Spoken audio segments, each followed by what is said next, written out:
Mazmur 91. Dalam lindungan Allah. Orang yang duduk dalam lindungan yang maha tinggi dan bermalam dalam naungan yang maha kuasa akan berkata kepada Tuhan, tempat perlindunganku dan kubu pertahananku, Allahku yang kupercayai. Sungguh dialah yang akan melepaskan engkau dari jerat penangkap burung, dari penyakit sampar yang busuk.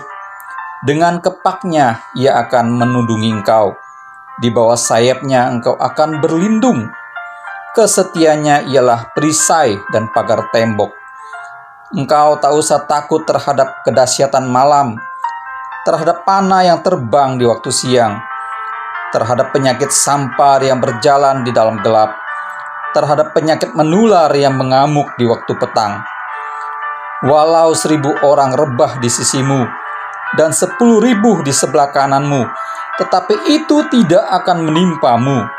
Engkau hanya menontonnya dengan matamu sendiri dan melihat pembalasan terhadap orang-orang fasik. Sebab Tuhan ialah tempat perlindunganmu. Yang maha tinggi telah kau buat tempat perteduhanmu.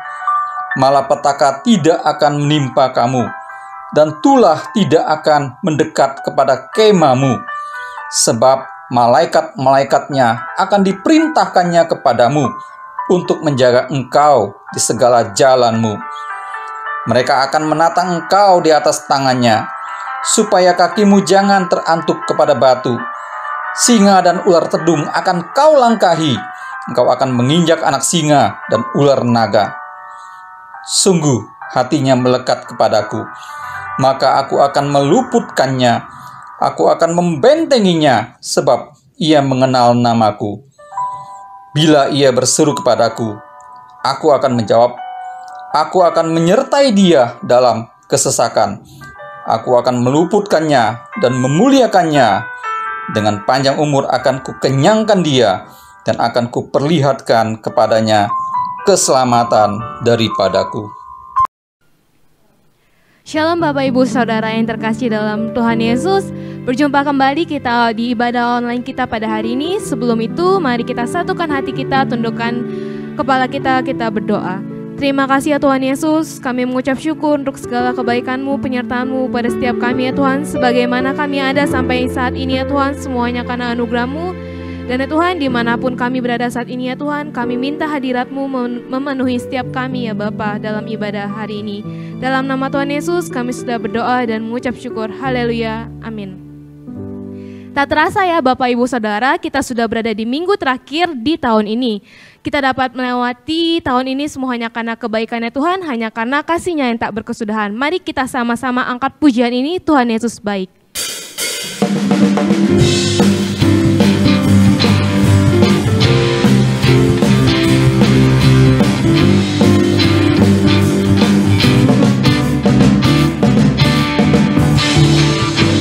Berkesudahan kasih setia-Mu Tuhan, selalu baru rahmat-Mu bagiku.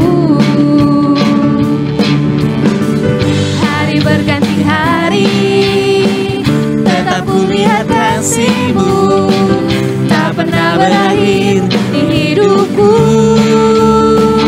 Tuhan Yesus baik, sungguh amat baik. Untuk selama-lamanya Tuhan Yesus baik. Tuhan Yesus baik, sungguh amat baik. Untuk selama-lamanya Tuhan Yesus baik.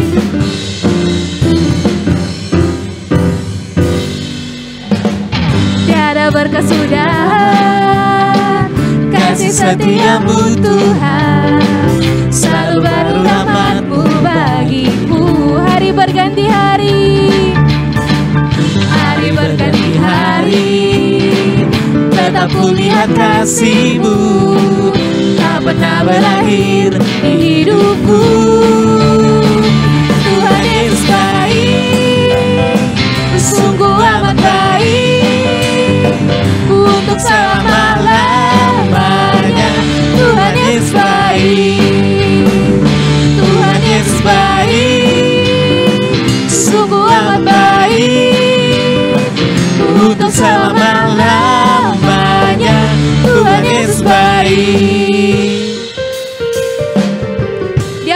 saudara dan juga buat saya. Mari kita sama-sama katakan, Yesus baik bagiku, Yesus baik bagiku, dulu, sekarang, dan selamanya. Dia sungguh baik. Yesus baik bagiku, Yesus baik bagiku, dulu, sekarang, dan selamanya. Dia sungguh baik, sungguh amat baik, untuk selama-lamanya.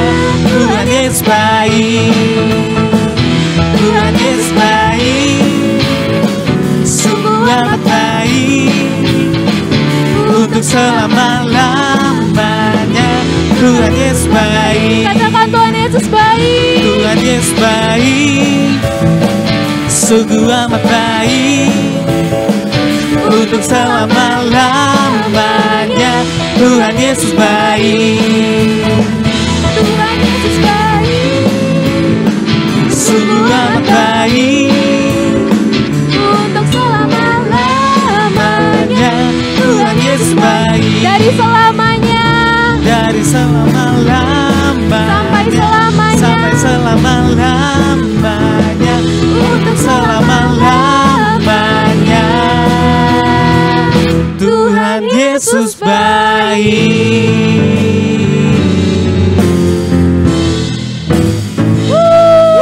Haleluya. dari dulu, sekarang, sampai selamanya Tuhan Yesus itu baik bagi setiap kita. Amin, Bapak Ibu.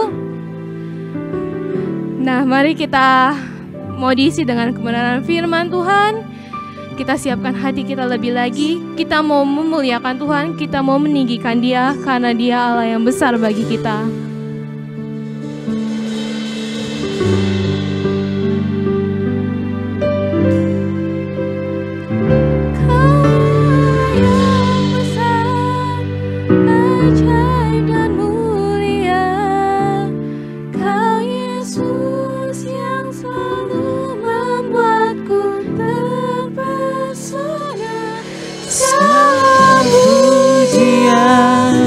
Bagimu ya Tuhan, hanya Kau yang layak ku agungkan. Kau Allah yang besar, ajaib dan mulia. Kau Yesus yang selalu membuatku terpesona. Segala pujian bagimu ya Tuhan, hanya Kau yang layak ku agungkan.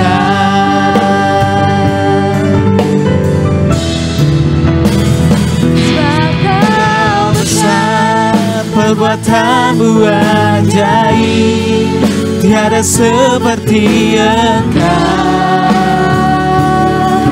Tiada seperti Engkau, sebab Kau besar, perbuatanmu ajaib, tiada seperti Engkau. Tiada seperti Engkau.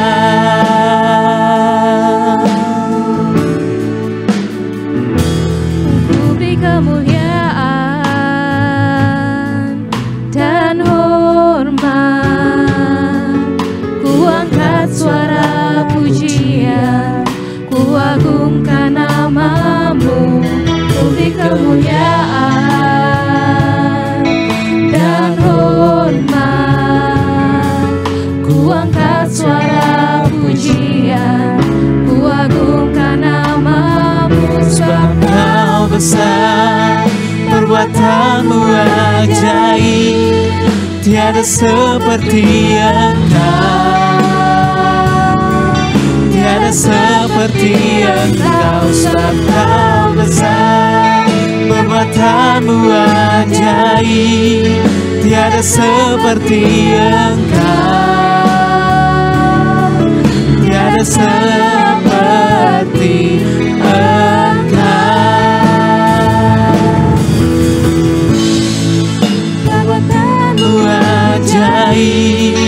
tiada seperti Engkau, tiada seperti Engkau, sebab Kau besar, perbuatanmu ajaib, tiada seperti Engkau, tiada seperti Engkau. Mari Bapak Ibu dengan lebih sungguh lagi katakan, dan hormat, ku angkat suara pujian, ku agungkan nama-Mu, ku beri kemuliaan. Dan hormat, ku angkat suara pujian, ku agungkan nama-Mu, sebab Kau besar, perbuatanmu ajaib, tiada seperti Engkau, tiada seperti Engkau, sebab Kau besar, perbuatanmu ajaib, tiada seperti Engkau, tiada seperti Engkau. Kau besar, sebab kita punya Tuhan yang besar, perbuatannya ajaib bagi setiap kita. Tiada seperti Engkau, sebab Kau besar, perbuatanmu ajaib, tiada seperti Engkau, tiada seperti Engkau, tiada seperti Engkau, tiada seperti.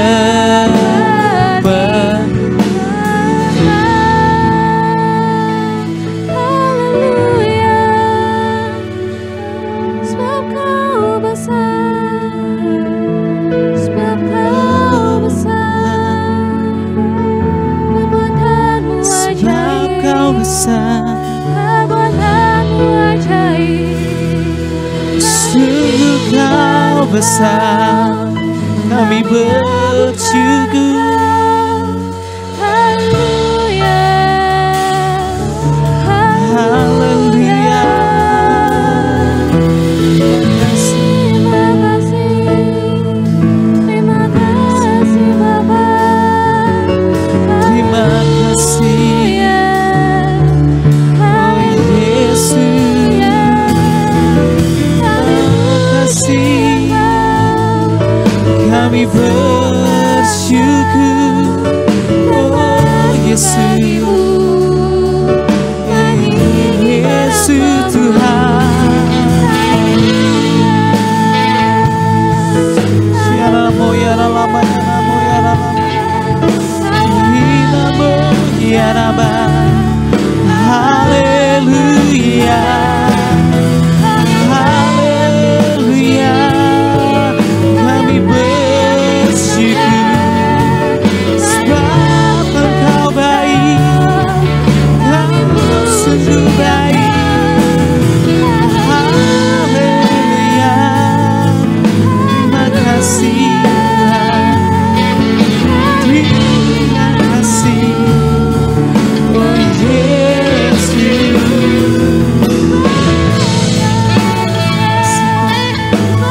Bersyukur, kami bersyukur, Kau Allah kami, oh Tuhan. Haleluya, haleluya, oh Yesus. Terima kasih Tuhan.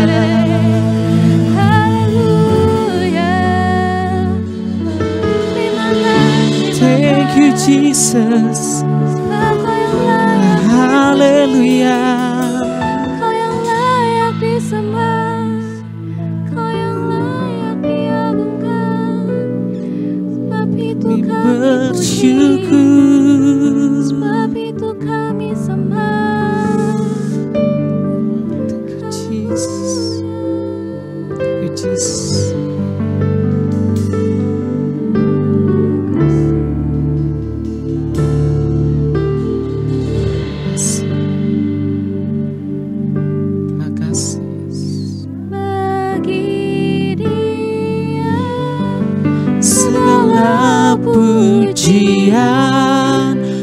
serta syukur kekal selamanya bagi Dia. Segala pujian, hormat serta syukur selama-lamanya bagi Dia. Segala pujian, hormat serta syukur kekal selamanya bagi Dia. Segala pujian, hormat serta syukur selama-lamanya. Sebab bagi Tuhan kemuliaannya, bagi Dia segala pujian, hormat serta syukur kekal selamanya bagi Dia. Segala pujian, hormat serta syukur selama-lamanya. Selama-lamanya. Selama-lamanya.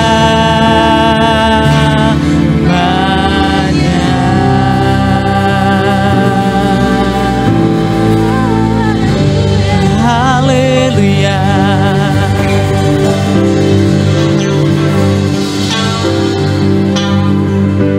ya Tuhan, sebab hanya Kau yang layak terima pujian, terima penyembahan yang kami naikkan ya Bapa. Biarlah ya Tuhan pujian dan penyembahan yang kami naikkan berkenan bagi-Mu ya Tuhan. Karena hanya Engkau yang layak kami sembah ya Tuhan. Sebentar lagi ya Tuhan, kami akan diisi dengan kebenaran firman-Mu. Siapkan hati kami ya Tuhan untuk lebih lagi ya Tuhan, agar ya Tuhan firman-Mu itu dapat tertabur di tanah hati kami yang baik. Terima kasih ya Bapa, dalam nama Tuhan Yesus kami sudah berdoa dan mengucap syukur. Haleluya. Amin. Shalom Bapak Ibu Saudara.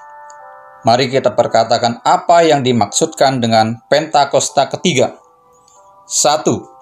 Pentakosta ketiga adalah pencurahan Roh Kudus yang dahsyat di zaman now, melebihi yang terjadi di Azusa Street. 2.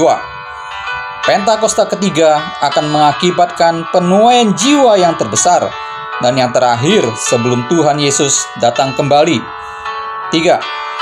Pentakosta ketiga akan membangkitkan generasi Yeremia, yaitu anak-anak muda yang dipenuhi Roh Kudus, cinta mati-matian kepada Tuhan Yesus, tidak kompromi terhadap dosa, dan akan bergerak untuk memenangkan jiwa. 4. Pentakosta ketiga lahir di Indonesia dan bergerak ke bangsa-bangsa. Gerakan ini dari timur ke barat dan akan kembali ke Yerusalem. 5. Pentakosta ketiga akan memberikan kuasa untuk menyelesaikan amanat agung, dan setelah itu Tuhan Yesus datang kembali. Amin.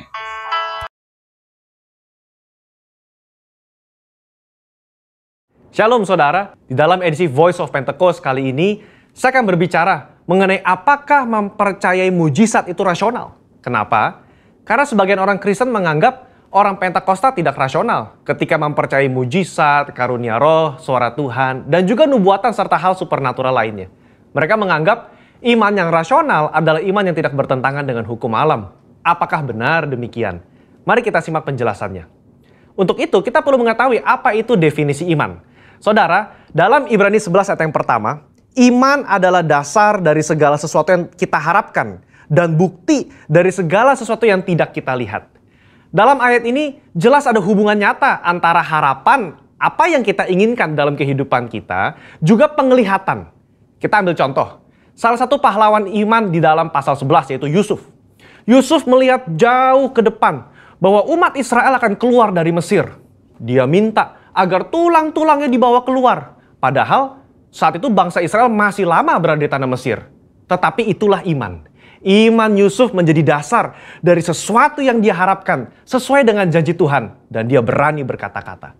Pembacaan seperti inilah yang ditegaskan oleh umat Pentakosta ketika kita berbicara tentang iman.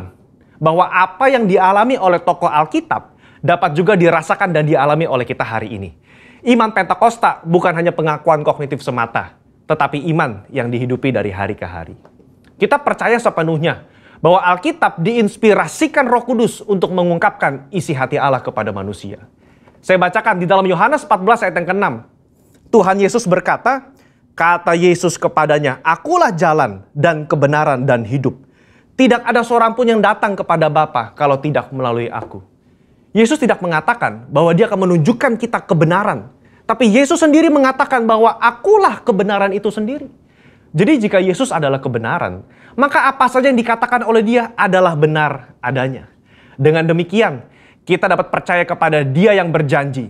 Sesungguhnya barang siapa percaya kepadaku, ia akan melakukan juga pekerjaan-pekerjaan yang aku lakukan. Bahkan pekerjaan-pekerjaan yang lebih besar daripada itu, sebab aku pergi kepada Bapa.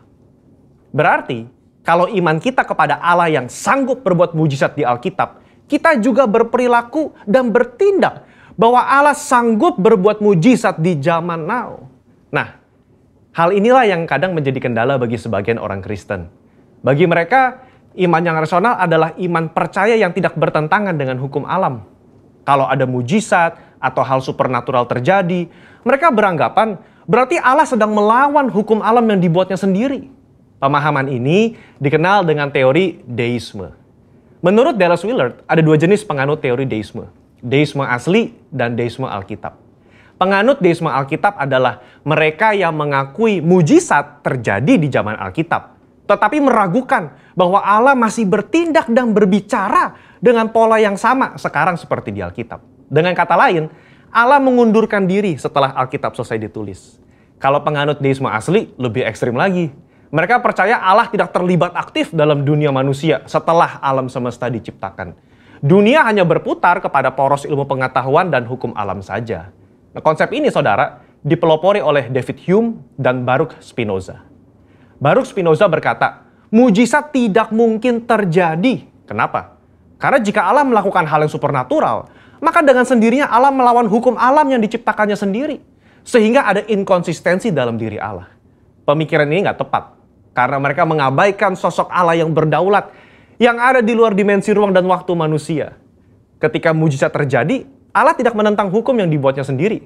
Tapi dia mengintervensi agar maksud dan tujuan ilahinya tercapai. Sebagai ilustrasi, jika saudara melepaskan buah apel, maka apel tersebut akan jatuh ke tanah. Tapi jika tiba-tiba ada seseorang menangkap apel tersebut sebelum menyentuh tanah, maka bisa dikatakan orang tersebut telah mengintervensi hukum gravitasi, bukan mengubah atau bahkan meniadakannya. Sama dengan mujizat. Allah tidak mengubah atau menentang hukum yang dia ciptakan sendiri. Dia hanya mengintervensi agar maksud dan tujuan ilahinya tercapai. Orang percaya harus hati-hati terhadap paham deisme ini. Karena kalau tidak, ini akan mempengaruhi cara kita melihat dan menafsir fenomena ilahi. Orang yang percaya kepada paham deisme akan selalu menolak klaim mujizat dan hal supernatural lainnya. Meskipun bukti-bukti di lapangan berbicara sebaliknya. Mungkin saudara pernah mendengar argumen dari 1 Korintus 13 ayat 8 dan 10. Saya bacakan. Kasih tidak berkesudahan, nubuat akan berakhir, bahasa roh akan berhenti, pengetahuan akan lenyap. Tetapi jika yang sempurna tiba, maka yang tidak sempurna itu akan lenyap. Karunia nubuatan, suara Tuhan, bahasa roh, dan mujizat seharusnya sudah lenyap sekarang. Kenapa? Karena yang sempurna sudah tiba. Mereka berpikir yang sempurna itu adalah ketika Alkitab selesai ditulis. Padahal, kalau dilihat dari konteks tulisan Paulus secara menyeluruh, banyak teolog dan gereja mengafirmasi bahwa yang dimaksud dengan sempurna itu adalah kedatangan Yesus kali yang kedua untuk menjemput umatnya. Ketika kita sudah berada di sorga, nubuat sudah tidak perlu, mujizat sudah tidak perlu, karena kita sudah berjumpa dengan Yesus. Saudara, kalau saya boleh rangkum, maka mempercayai mujizat adalah ekspresi dari iman yang rasional. Iman yang rasional itu melibatkan logika, otoritas firman, dan pengalaman rohani. Apa yang Roh Kudus katakan kepada saudara lewat firman-Nya, itulah yang kita hidupi dan perkatakan. Kalau Yesus yang kita sembah memberikan begitu banyak contoh dalam pelayanannya dengan mujizat, mari kita melayani dengan semangat dan percaya bahwa Roh Kudus-Nya akan meneguhkan pelayanan kita semua dengan tanda dan mujizat. Haleluya. Saudara, untuk penjelasan lebih lengkapnya dari tim Teologia kami, jangan lupa buka link yang ada di atas atau scan QR Code yang tersedia. Tuhan Yesus memberkati. Amin.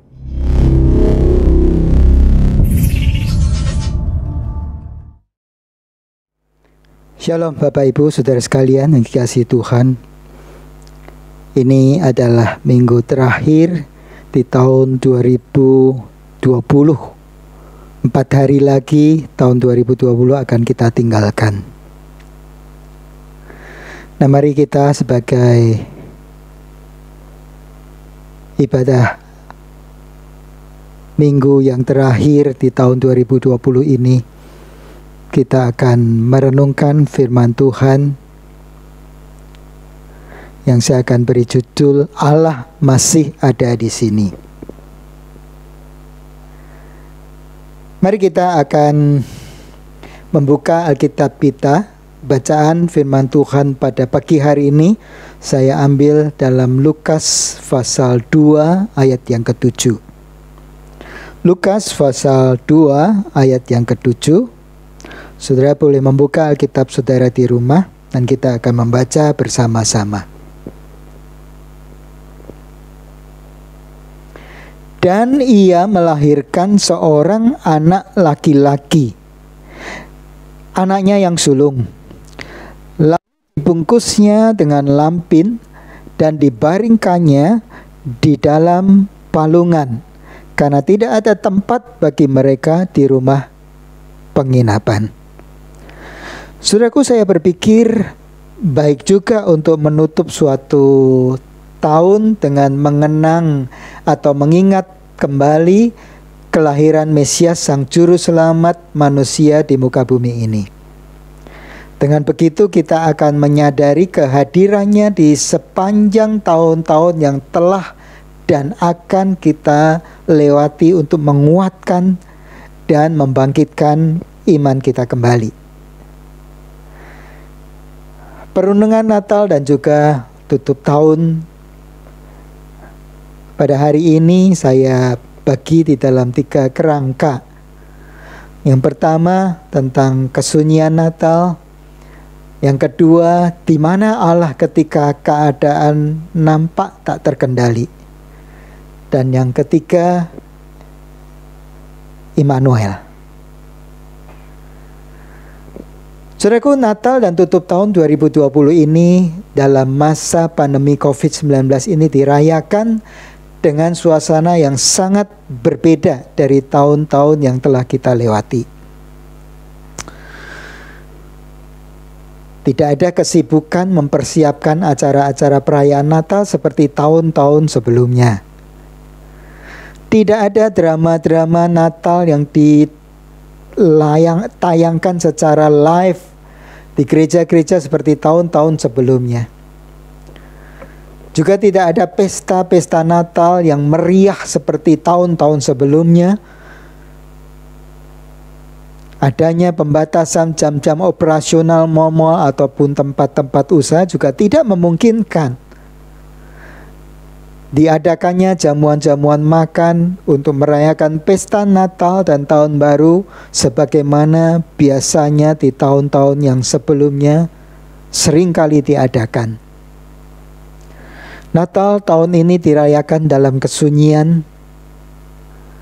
Suasana yang kita hadapi ini seakan mengajak kita lebih menghayati apa arti kata-kata dari lagu yang setiap kali dinyanyikan pada setiap perayaan-perayaan Natal. Suatu lagu yang mendunia, yaitu Silent Night, Holy Night, malam yang sunyi, malam yang kudus. Pada bagian ini saya teringat apa yang pada suatu hari iblis membujuk dan menuntut Tuhan untuk melucuti semua berkat-berkat-Nya kepada Ayub. Iblis berkata kepada Tuhan, apakah dengan tidak mendapat apa-apa Ayub akan tetap takut akan Allah? Itu dicatat di dalam Ayub pasal 1 ayat 9. Iblis lebih lanjut menarik kesimpulannya sendiri. Ia berkata kepada Tuhan, ia pasti mengutuki engkau di hadapanmu. Saudaraku, saya tidak hendak berkata bahwa apa yang kita alami sekarang ini seperti apa yang Ayub alami pada masa itu. Jelas sekali bentuknya berbeda. Tetapi esensi dari kecurigaan dan sinisme iblis di balik pertanyaannya kepada Tuhan jelas merupakan pertanyaan yang tajam, ditujukan kepada masing-masing dari kita, khususnya yang mendengar siaran ini, yaitu apakah dengan tidak mendapat apa-apa dari Tuhan kita tetap takut akan Tuhan? Ini tentu saja patut mendapatkan pembuktian dari masing-masing kita. Dalam keadaan seperti dilucuti kenyamanan kita sekarang ini, masihkah kita tetap takut akan Tuhan dan tidak mengutuki Tuhan kita?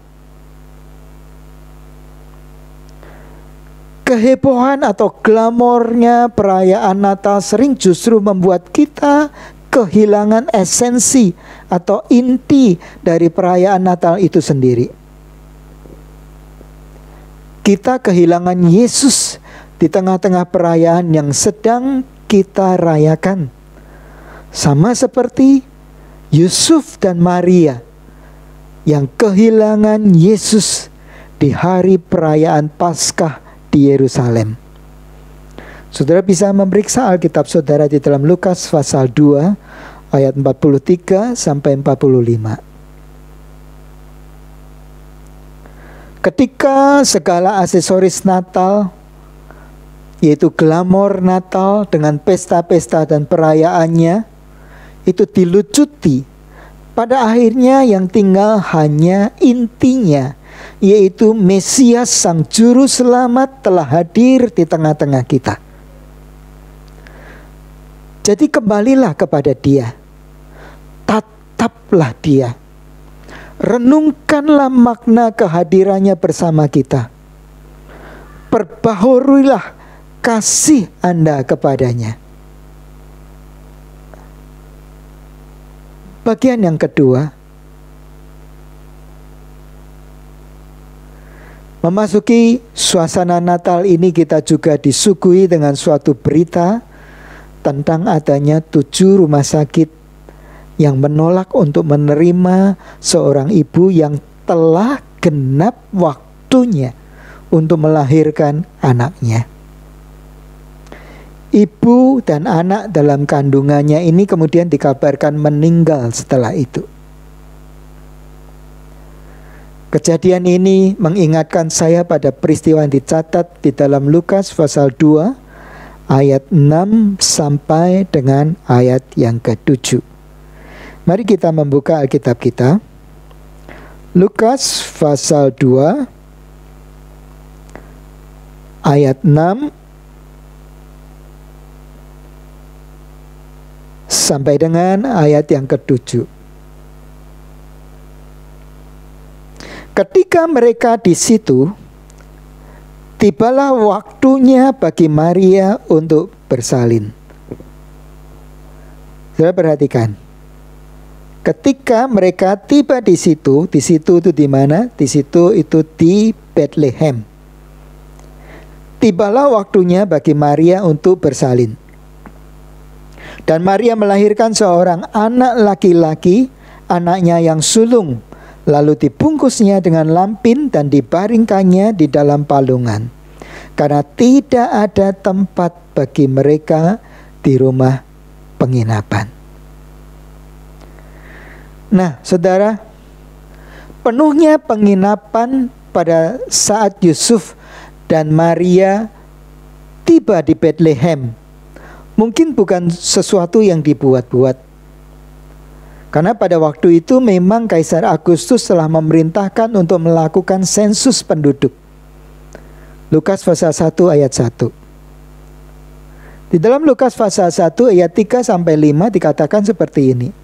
Maka pergilah semua orang mendaftarkan diri masing-masing di kotanya.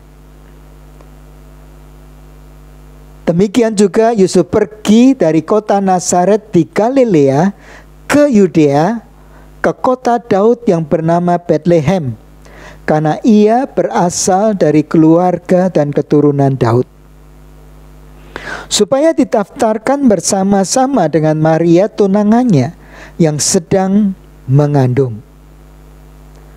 Mari kita bayangkan peristiwa itu, saudaraku. Setelah menempuh perjalanan berhari-hari dari Nazaret ke Betlehem, pastinya mereka tiba di Betlehem dalam kondisi fisik yang tidak nyaman dan sangat keletihan. Zaman itu tentu saja belum ada pesawat terbang yang bisa menempuh perjalanan dengan waktu yang begitu singkat dalam hitungan jam. Tetapi pada zaman Yusuf dan Maria itu perjalanan ditempuh bisa berhari-hari, ya, Nazaret ke Betlehem. Dan sampai di sana mereka tentu sudah kepayahan, keletihan. Nah, tetapi penuhnya tempat penginapan di Betlehem itu bukan menjadi satu alasan buat mereka untuk bisa melepas lelah sejenak. Karena apa? Persoalannya bukan di situ, saudara, ya. Tetapi Alkitab mencatat pada saat mereka sampai di sana, pada saat mereka sampai di Betlehem, tadi dikatakan sudah tiba waktunya Maria untuk melahirkan bayinya. Nah, saudara bayangkan kalau istri saudara mau melahirkan, ya, sudah mengalami bukaan 1 senti saja, saudara tentu sudah terkopoh-kopoh menuju ke rumah sakit. Nah, begitulah keadaan Maria waktu itu. Bagi mereka hanya tersedia sebuah palungan, yaitu tempat makan ternak. Hanya itu aja yang ada. Karena mereka tidak memiliki waktu banyak untuk bisa mereka memilih-milih. Yusuf dan Maria adalah orang-orang yang tidak punya pengalaman sama sekali bagaimana mempersiapkan persalinan. Bersama mereka, ibu mereka juga tidak menyertai di dalam perjalanan itu. Bahkan pembantu yang punya pengalaman dalam soal-soal persalinan itu juga tidak mereka bawa. Apa yang Yusuf bisa lakukan waktu itu dalam kepenatannya hanyalah membersihkan dengan sangat terburu-buru jerami-jerami sisa makanan ternak dalam palungan yang akan dijadikan tempat berbaring bagi bayi yang akan dilahirkan, yaitu Mesias, Sang Juru Selamat. Maria harus menahan rasa sakit persalinannya dengan aroma bau ternak di palungan dan sekitarnya. Mereka tidak memiliki sesuatu untuk bergantung selain dari firman yang diucapkan oleh malaikat Gabriel.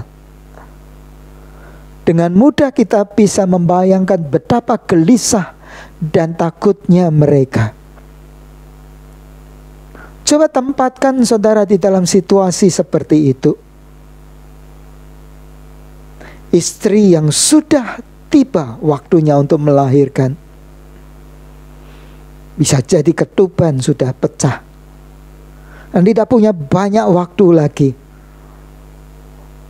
Mereka harus segera lakukan tindakan-tindakan yang tepat untuk bisa sedapat mungkin melahirkan bayinya dengan selamat.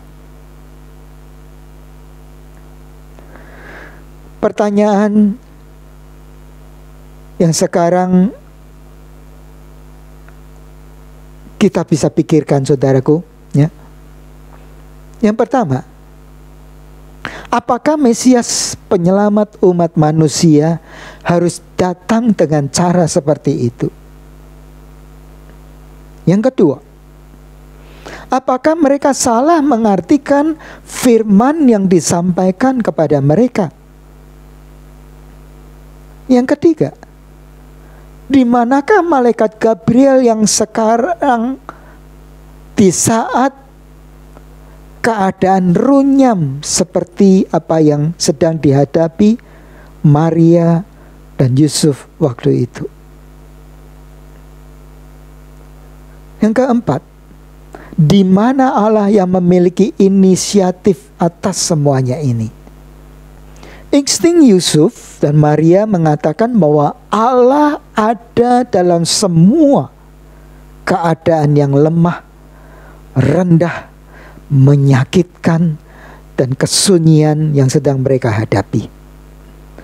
Oleh sebab itu, mereka tetap percaya dan melewati tiap momen kesunyian yang penuh dengan penderitaan itu dengan tidak mengeluh. Karena Allah ada dalam setiap momen yang mereka lewati. Bagaimana dengan kita, saudara?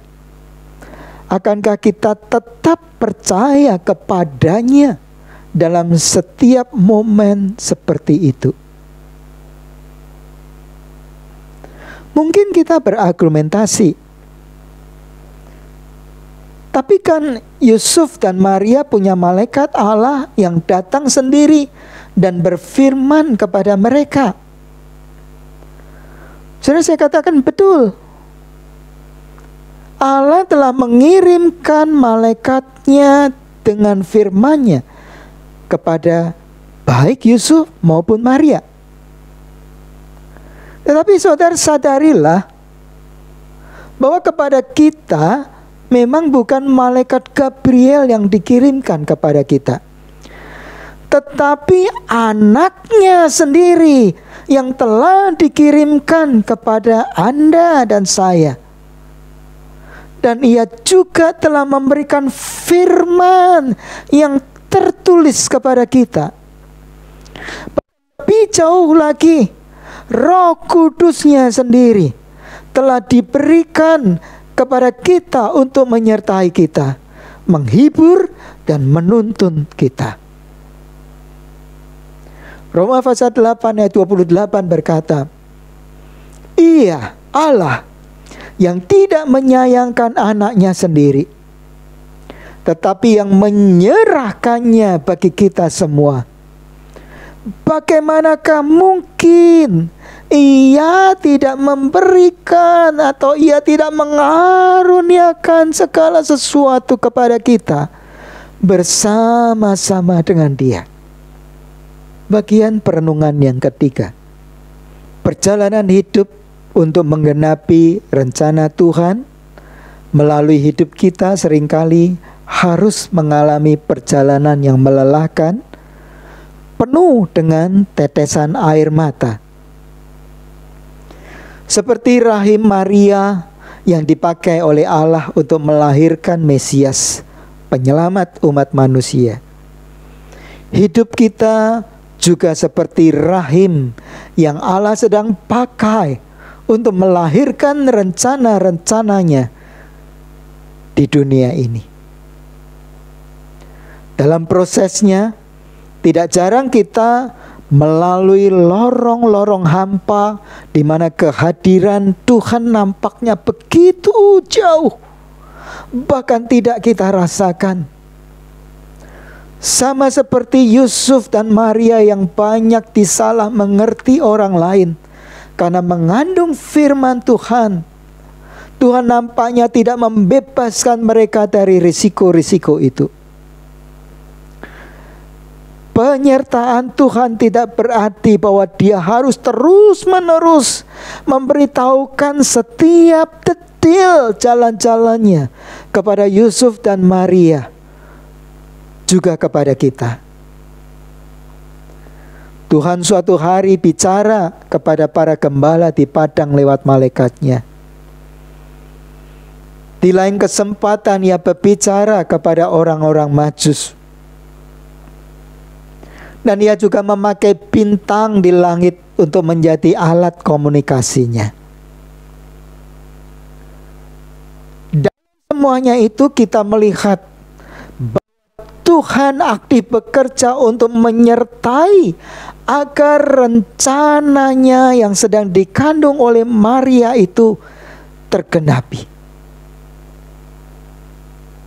Sekarang perhatikan saudara.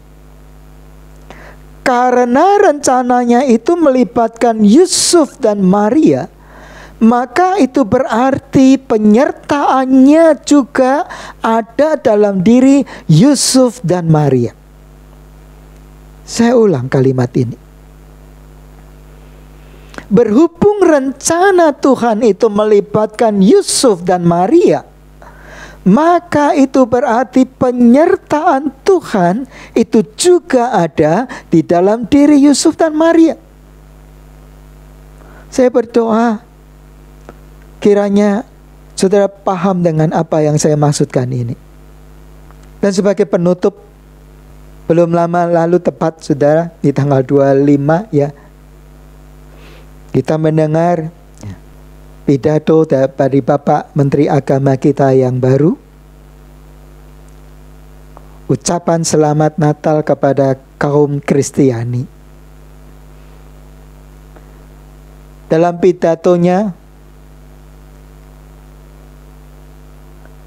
ia mengingatkan umat Kristiani bahwa Immanuel yang artinya Tuhan beserta kita itu memiliki makna. Bahwa dalam masa-masa sulit sekalipun, penyertaan Tuhan yang Maha Kuasa senantiasa beserta dengan kita, memimpin dan menolong kita untuk melewati masa-masa sulit.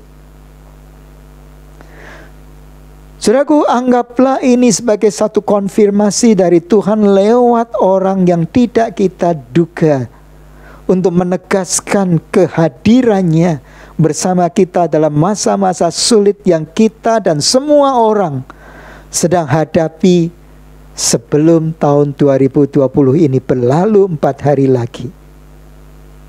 Ini juga sekaligus memberikan kita kekuatan untuk menghadapi tahun baru yang akan segera datang. Selamat Natal. Tuhan memberkati saudara semuanya. Amin. Mari sekarang kita mengangkat tangan kita ke atas. Siapkan hati kita untuk terima berkat Tuhan. Terima kasih bahwa Tuhan telah mengingatkan kepada kami semua bahwa Engkau adalah Allah Immanuel, Tuhan beserta dengan kami semuanya. Kami juga bersyukur bahwa apa yang tidak pernah kami pikirkan, sungguh Engkau telah sediakan. Kami yang banyak diliputi oleh kekhawatiran untuk mengakhiri tahun 2020 ini dengan sesuatu yang masih belum pasti dan harus menghadapi tahun yang akan datang yang kami juga belum jelas kapan COVID-19 ini akan berakhir. Tetapi kami bersyukur kepadamu ya Tuhan, bahwa Engkau memakai Bapak Menteri Agama kami untuk mengingatkan kepada kami semuanya bahwa Engkau juga hadir dalam masa-masa sulit yang sedang kami hadapi ini. Dan Engkau terus akan bersama-sama dengan kami. Terima kasih Bapak. Dalam nama Tuhan Yesus kami berdoa. Kiranya kasih karunia berlimpah-limpah dari Allah Bapa di dalam putranya yang terkasih Tuhan kita Yesus Kristus, kekuatan, penghiburan dan penyertaan dari Roh Kudus kiranya menyertai saudara-saudara semuanya sampai selama-lamanya. Dalam nama Tuhan Yesus kami berdoa. Amin. Selamat saudara-saudara sekalian, Tuhan memberkati saudara-saudara semuanya.